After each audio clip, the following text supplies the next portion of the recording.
छत्रपती शिवरायांचा किती अपमान केला आहे हे महाराष्ट्र अजून विसरलेला नाही।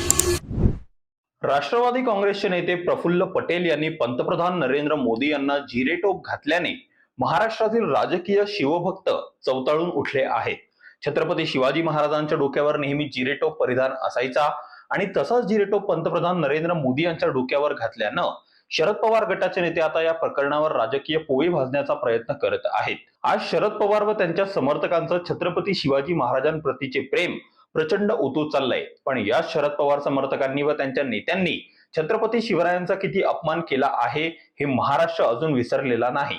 या हंगामी शिवभक्तांना जिरीटोप घालणे चुकीचे वाटते, मग जे विशेषण छत्रपती शिवरायांना वापरलं जायचं ते विशेषण शरद पवारांसाठी वापरताना यांना लाज वाटली नाही का, असा प्रश्न आता जनतेतून विचारला जातो आहे।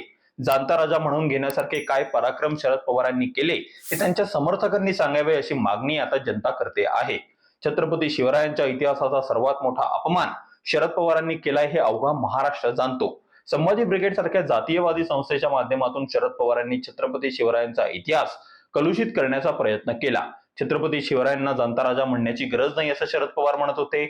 शरद पवार व त्यांचे समर्थक म्हणतात की महाराष्ट्र शाहू फुले आंबेडकरांचा आहे, मात्र मुस्लिम मतदार नाराज होतील म्हणून ते छत्रपती शिवरायांचा महाराष्ट्र आहे असं म्हणत नाही। छत्रपतींचा इतिहास पुसून टाकण्याचा प्रयत्न करणारे शरद पवार 40 वर्ष रायगडावर जात नाही, मात्र स्वतःचा पक्ष हातातून निघून गेल्यानंतर व राजकारण संपल्यानंतर शरद पवारांना छत्रपती शिवाजी महाराज आठवतात।